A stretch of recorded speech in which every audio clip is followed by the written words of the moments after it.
Vamos respirar bem profundamente e vamos buscar a sintonia com os nossos amigos espirituais, vamos sentindo a presença dos guardiões, nos envolvendo de mãos dadas com eles. Vamos buscando a sintonia com Ruiz, Maria Amélia, Eliamar, Cíntia, Cássio,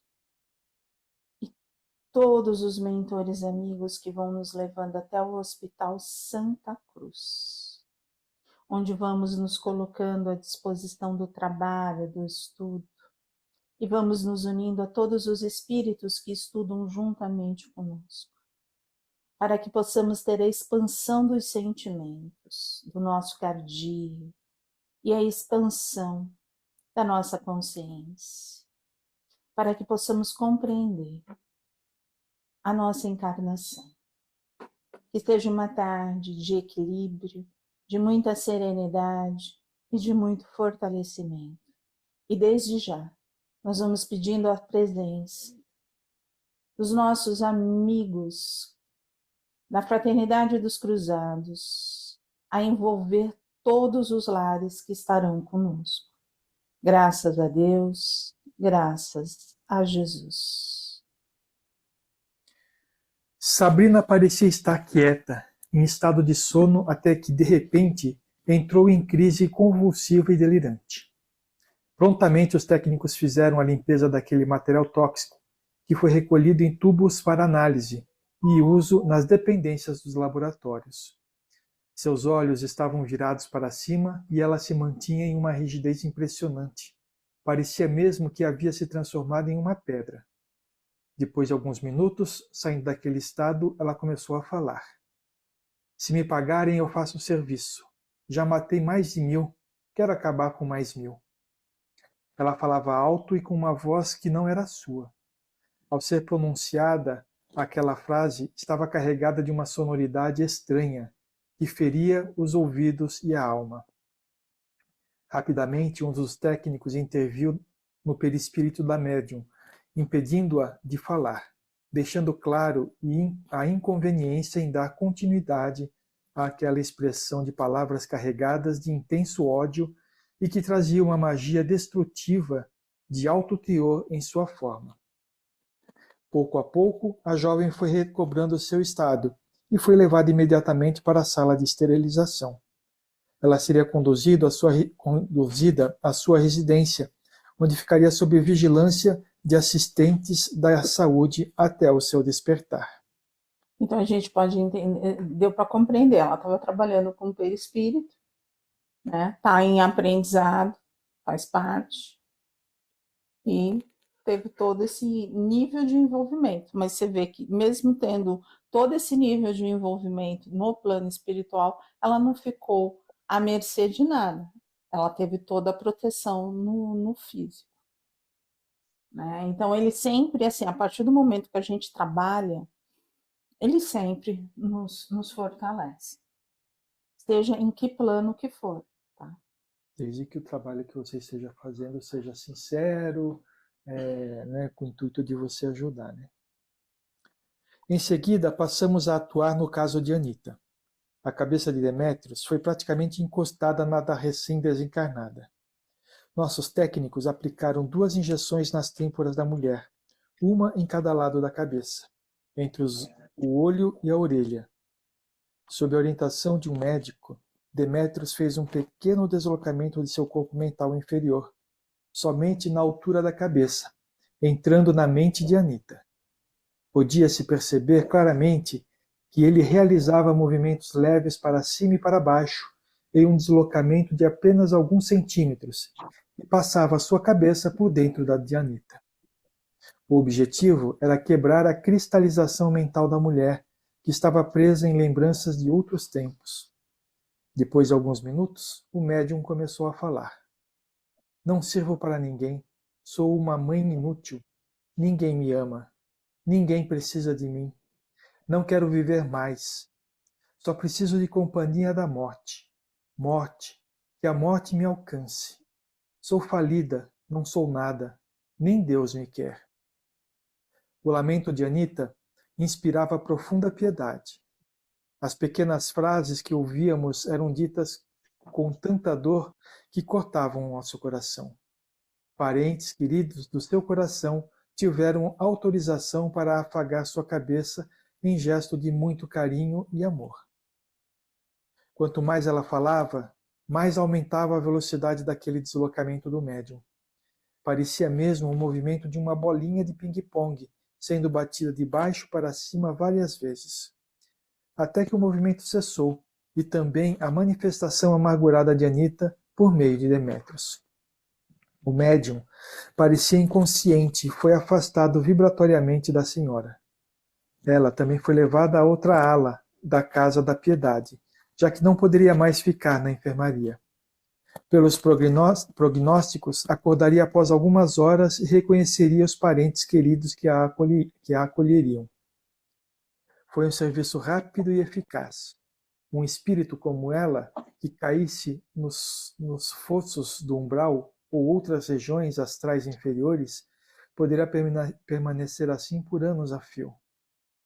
Esse estado de cristalização, no entanto, não era resultado da maldade ou condutas desequilibradas de Anita. Era um quadro de mágoa com a vida. Ela era uma mulher que não conseguiu superar a prova da ingratidão dos laços de família. Foi um coração generoso, abandonado pela indiferença e loucura materialista dos filhos e do marido. Acho que nesse ponto aqui, acho que é interessante a gente perceber que as dificuldades que a gente vai ter quando desencarnar não está relacionada somente ao mal que a gente faz, mas é basicamente aos sentimentos que a gente tem. Se a gente tem sentimentos bons, a gente vai estar melhor. Se a gente tem sentimentos ruins, quer seja por ter feito mal a alguém ou porque a gente não aceitou a nossa prova, a gente vai ir para um lugar ruim. É isso que eu estava Veja, pensando, a aceitação, né? Ela não conseguiu aceitar tudo aquilo que ela estava passando em relação à família, que não é fácil também, né? Então, aí onde que eu ia entrar? Eu falei assim, as pessoas que sofrem ingratidão, seja ela de quem for, consegue aceitar? Seja no ambiente de trabalho, seja na convivência do lar, seja com amigos, ela consegue aceitar? Não é E aí, simples, é como que é difícil. trabalhar esse É sentimento? difícil, é difícil. Como que é trabalhar esse É, sentimento? trabalhar isso é meio complicado mesmo, né? então, mas por que eu estava falando isso? Porque é justamente nesse ponto que a gente precisa entender o que a gente espera da nossa vida. Porque assim, né? Muitas pessoas dizem, eu não quero ir para o brau, eu não quero ficar sofrendo, né? Mas não aceita as coisas que acontecem para ela nessa vida. Verdade. Sempre querem dar um jeitinho. Sempre querem dar um jeito, sempre querem que alguém tire a dificuldade dela, porque ela não vai resolver por si mesma, ela, né, se revolta com as dificuldades que tem, fica reclamando o tempo inteiro, né? Não se esforça, vamos dizer assim, para poder sair da situação que está e não se esforçar. Eu quero dizer o seguinte: alguém fala assim, você precisa fazer isso, e não faz, né? Então essa pessoa tem uma probabilidade muito grande de na hora de desencarnar, vá para um lugar, num umbral de sofrimento, porque ela está ligada com esse tipo de pensamento e vibração. Principalmente porque se ela pensa dessa forma, como que vai ser o desencarne dela? Ela vai estar chamando quem no desencarne? Eles estão lá para desligar. Mas qual é a afinidade dela? Qual vai ser essa sintonia? Ela está numa sintonia de que tá tudo certo, está na hora de eu desencarnar, chegou meu tempo, né? Que Deus me ajude. Ou ela vai estar totalmente harmonizada, ou ela vai estar na revolta. Na revolta. Na revolta. A revolta do abandono. Porque assim, ela foi auxiliada por quê? Porque na hora que ela estava para desencarnar, Os parentes estavam fazendo orações para que ela pudesse ter um reforço. Aí onde estava? Os parentes trabalharam no positivo, fizeram toda esse esquema, pediram por ela, e aí ela foi o quê? Resgatada por uma equipe, já não deixando ela nem passar. Quem estava trabalhando na croça já estava ali, foi que ajudou nos desligamentos e já levou o pronto-socorro. Se ela faz o desligamento e não tem ninguém do pronto-socorro, tem as outras equipes. Começa a se conversar. Se ela está nessa revolta, ela vai ter afinidade de qual equipe? A que está da luz ou a do umbral? É isso que a gente precisa só compreender. Ela só foi socorrida porque existia uma equipe. Os próprios parentes, não eram os filhos, talvez não eram o marido, mas eram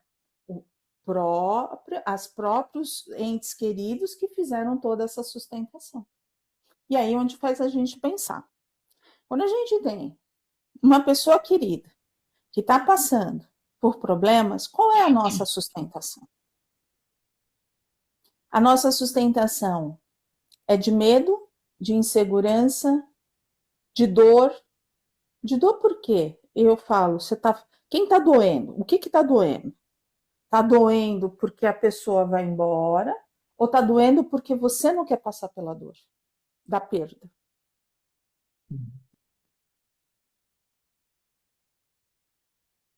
Sabe? Então são reflexões que a gente tem que começar a fazer desde agora. Como eu falei no outro dia, né? A atitude que você toma não é tão importante quanto o sentimento que você tem por tomar aquela atitude. Você pode até fazer alguma coisa que aos olhos de todo mundo pareça ser bom, mas você está fazendo aquilo por obrigação, contra a vontade, ou então como uma base de troca para poder ganhar vantagens. Será que para você vai ter algum significado positivo? Essa é a pergunta que a gente precisa fazer, né? Tá dando para entender ou tá confuso? Porque tá todo mundo quieto. Não, Estamos refletindo mas é isso as mesmo. informações, É que você deu uma absorvendo risadinha, aqui, assim, sabe? Ela deu uma absorvendo, risadinha. absorvendo aqui, o que ainda principalmente o Sérgio falou, estou aqui pensando, matutando. Tá bom, do Matuto, vamos embora. Então, então é só para finalizar, né? É importante a gente saber, com esse relato aqui do livro, que quando numa parte ruim do umbral, né, não tem só as pessoas que fizeram mal, só que fizeram mal para os outros, né? São aquelas que fizeram mal para si mesma também, Si né? próprio. E o mal para si mesmo não significa se autoflagelar, mas os pensamentos que ela tinha com relação à sua própria vida, né? Também, essa parte eu não tinha conhecimento. Eu pensava que no umbral, só naquela parte mais ruim do umbral, só tinha as pessoas que fizessem mal para os demais, não para si, porque a gente não imaginava o quanto esses sentimentos que a gente hoje sabe de revolta, de ira, de culpa, o quanto mal faz para nós, não só na parte física, mas o quanto a gente leva e o quanto isso nos prejudica do lado de lá, na nossa parte espiritual lá, para onde a gente for. E é por isso que se a gente for pegar todos os livros que a gente já estudou, né? A gente começando pela Maria Modesta, falando, você só tem 30 minutos para você ficar chateado, magoado, e você tem que dar um jeito. Por quê? Porque senão essa mágoa vai pro coração. Como todo mundo fala, a mágoa vai pro coração e vai mesmo. E aí, o que começa? Começa toda essa loucura. Vou ficar num umbral pesado? Não. Provavelmente vai estar num umbral médio perdido. Perdido nessa loucura toda. Na sua loucura. E não na loucura do outro, mas na sua loucura que você criou. Foi você que criou todo essa expectativa. E convivendo com espíritos que têm o mesmo tipo de sentimento que você. Que está na culpa, que está na revolta, que está ali. Então, todos ali, eles vão se encontrando. Entendeu? Agora, você falou uma coisa da culpa, e uma coisa também que eu fiquei assim, um pouco ou bastante impressionada em relação à culpa, quando tiraram, aqui nesse livro mesmo, o odor, a coloração, que tiraram de dentro, não sei se foi da própria Sabrina, foi da Sabrina? Que era um odor que saiu. Eu falei, gente, até isso tem, esses Tem. sentimentos, até isso tem coloração e odor. Tudo Eu tem. não imaginava que tinha. Então, é que, assim, estudar o livro do Ernesto Bozano é um livro muito técnico, assim, é difícil. Mas quando a gente fala das formas, pensamentos, a gente quer falar sobre isso. Ela cria. Você criando uma forma, pensamento, então, olha o poder que você tem de criar uma coisa positiva, alegre, fortalecedora, e olha o poder que você tem do medo, da insegurança, da culpa, da tristeza, da raiva. Tudo isso, imagina as cores, a vibração, a densidade. Isso fica dentro da gente. Quem assistiu um filme chamado Amor Além da Vida, com o Robbie Williams? É uma fantasia aquilo lá, né? Claro. Mas é um exemplo bom de como a coisa funciona. Ele, quando desencarnou, o mundo, o umbral onde que ele estava era todo colorido, todo bacana, né? E a esposa que se suicidou foi para onde? Então, aquele ambiente é criado pelo pensamento da pessoa, né? Por quê? Porque ela não conseguiu resistir à dor, à prova que ela tinha que passar. É isso aí. Então, o que ela fez? Ela foi se autoflagelando, né? Quando a gente fala assim, entrega os chicotinhos, entrega os chicotinhos, entrega os chicotinhos, é nesse sentido. Se a gente fizer isso conosco, como que vai ser? No final ela se suicidou, né? Ela se suicidou. Mas por causa de outras coisas, né? Assim, foi um combo perfeito. Aí, assim, voltando lá. Você vê o que a gente pode fazer com a gente mesmo através do pensamento, do sentimento? Não é o outro. O outro tá lá. Ele te cutuca, ele fala um monte de coisa. Mas tu pegou o combo porque quis. Mas o que tu vais fazer com isso? Porque tu só pegou o combo porque tem uma semente aí dentro de nós, que Se afiniza com se aquilo. afiniza com aquilo. E senão tu não teria pego. Essa é a realidade. E aí? Que hoje a gente tem essa consciência de que isso acontece. Porque em outras vezes não, a gente pegava o combo e abraçava e carregava e levava para casa, para tudo quanto era canto. Hoje a gente já sabe que não dá para ficar com esse presente. Então, Mas continua ficando, né? A gente está tentando jogar ele para fora. Às vezes a gente tenta jogar. Com relação às criações mentais, a gente viu em alguns livros aqueles espíritos que tinham formas grotescas, né? O que é isso? É a criação mental do próprio espírito. eu vou assustar. Eu quero assustar, então ele vai se transformando naquela... Eu preciso do respeito. É isso aí. Eu Do preciso poder, do né? poder. E ele vai me respeitar se ele me vê o quê? Como um monstro. É isso aí. Entendeu? Vai ter medo de mim. Eu vim para te deixar com medo. Então, eu sou aquela coisa que, assim, te assusta. Por quê? Porque é a proteção dele. É aquela coisa. Como é que é? O melhor ataque qualquer. A melhor defesa qualquer. É o ataque. A melhor defesa é o ataque. É o ataque. Ele Mas dá eu vou nem te chance. dizer, por que nós, assim, que eu estou iniciando agora esses estudos numa situação dessa, ficaria talvez impressionada. A Mônica disse que uma vez ela saiu do corpo. Eu ouvi ela falando esse relato, quando ela voltou no quarto, ela viu uma imagem dessa, ela ficou apavorada. Olha que ela já está há tantos anos nessa... Ela era criança, né? Ela era criança, ela não tinha toda a estrutura que ela tem. Ela era criança e ela saiu correndo para se deitar e ela não encaixava. Foi, ela contou isso. Ela saiu correndo e ela não encaixava, ela começou a rezar. Foi isso mesmo. E aí ela voltou. Mas aí é onde que a gente fala. se a gente não tem uma fé raciocinada, a gente vai ser besteira, isso não acredita. Olha lá, quantas leis que a gente está falando, o quanto que a gente precisa entender. Nós somos energia. O espírito é energia. Então, nós temos como fazer tudo isso. Agora, a pergunta que você vê, né? O Demétrios foi lá, fez a limpeza, é um médium mais experiente, está mais estudado, conseguiu, segurou a energia e ficou.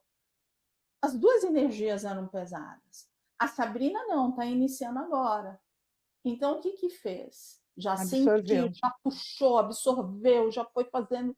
Não, e você vê, ó, é onde que a gente fala. Tudo no plano espiritual, tudo, tem um começo, meio e fim, e tem disciplina. Não é o que a gente quer, é o que é necessário. Você vê, o que começou aquele espírito a falar? A ameaçar, a falar. Não, eles já sabem o que eles vão falar. Então, eles não vão dar o espaço. Por quê? É indisciplina. Né? E outra coisa, né? Aquelas palavras, ele só ia derrubar o nível vibratório da sala, né? Só. E aquilo que necessariamente tinha que ter, não ia acontecer. Então, você vê como que funciona o plano espiritual. Segura, vamos tratar a médium precisa de esclarecimento, ele só vai vir com trabalho. É só ela rodando essa energia, é só ela passando por tudo isso que ela vai compreender. Não adianta a teoria. A teoria ela já tem. É na prática. Por quê? Como que eu posso falar de uma densidade se eu não consigo colocar, a densidade vai ser assim, assim, assim. Não vai. Ela precisa entender. E o plano espiritual entende perfeitamente. Só que dá disciplina. Não é assim, tá tudo lindinho, maravilhoso, tudo acontece. Não, tudo tem começo, meio e fim. Pode terminar. E às vezes é isso, a gente aqui na Terra não consegue compreender muito bem. Todos os trabalhos que nós fazemos têm começo, meio e fim. Tem um porquê. Não é jogado. Não é assim, tive uma ideia, vamos que vamos. Tudo tem começo, meio e fim, tem um propósito. Então a gente tem que pensar bem. Como que a gente trabalha. Porque às vezes a gente acha que a gente está ajudando e a gente não está. A gente está colocando uma pá de cal. Tá? Então, que esse exemplo da Sabrina reflete muito nesse sentido, que a gente sempre está protegido. Mas para a gente estar protegido, a gente tem que estar o quê? Ligado à espiritualidade. É a espiritualidade que comanda, não somos nós. Nós somos comandados. Eu vejo assim, Valéria, eu vejo isso. Não sei, assim, Virgínia, que é uma que trabalha, eu vejo isso. Vera, todos no silêncio. Eu só queria reforçar a ideia de que a gente falou já algumas vezes o seguinte, né? Quem não faz o mal, mas também não faz o bem, também está fazendo o mal. Então, se a gente está no sentido do nosso dia a dia, desleixando, vamos dizer assim, na nossa autotransformação, talvez a gente não esteja fazendo o mal, mas não estamos fazendo o bem para nós. Então, isso tudo influencia no estado que a gente vai estar quando estiver desencarnado. E isso não é para colocar medo para ninguém, não, porque é só para que a gente possa compreender a importância que tem de a gente trabalhar pela nossa autotransformação. Que se a gente não fizer isso, ninguém vai fazer pela gente. E a gente está plantando agora para colher lá no futuro, né? Vamos lá. Não é possível reproduzir para o mundo físico, com a riqueza de detalhes dos acontecimentos, a delicadeza desses serviços noturnos. Momentos como esses podem mudar radicalmente a realidade de quem é beneficiado. Foi o que aconteceu. Silvinho estava resguardado na sala de vidro com seus corpos sutis asseados, e o seu desencarne era uma questão de horas. Mas todo o contingente de matéria tóxica e venenosa foi direcionado para o corpo físico no pronto-socorro João 23. Seus corpos sutis não teriam mais a função de expurgar aquela energia. Ali cessava o seu karma. A dor, experimentada por muitos anos com a doença, já havia alcançado o rapaz nas profundezas de sua alma. Uma nova reencarnação seria agora talhada pelos seus tutores para que ele pudesse levar a vida a todos aqueles de quem as tirou. Era um projeto de renascimento com vistas ao seu futuro. Na ausência dessas medidas de amparo e correção, ele também poderia vagar pelas zonas purgatoriais por longo tempo, até conseguir se desonerar dos pesados ônus energéticos produzidos pela sua doença. Ou seja, tudo aquilo que ele tinha, que estava impregnado no perispírito e nos corpos sutis dele, foi direcionado para o corpo físico, e morrendo o corpo físico, cessaria toda aquela influência energética. Que foi o que a Sabrina fez. Puxou, conseguiu direcionar. Isso. Tirou dos corpos, jogou não só ela, né? Ela através do ectoplasma, e aí são todos os técnicos que vão fazendo todo esse manejo. Aí você fala, como é que é? Não tenho a mínima ideia. A gente deve participar disso se formos bons trabalhadores durante a noite. A gente deve, mas a gente não tem certeza de nada. Silvinho passou uma vida inteira com fortes deturpações no ritmo vibratório do seu chakra solar, aberto completamente para absorver os impactos das energias de qualquer lugar e qualquer pessoa. Essa foi a base energética para que um parasita astral encontrasse em seu corpo físico as condições de proliferação e contágio, possibilitando que futuramente viesse a se fixar no campo da matéria. Eu vou parar aqui porque agora a gente vai falar sobre a Anitta agora. Ah, tá. Tá bom? E aí a gente fala da Anitta amanhã, né? Isso. Tem uma canetinha ali em cima. Então a gente parou. A Anitta foi uma enferma da revolta, padecendo inicialmente com severa depressão.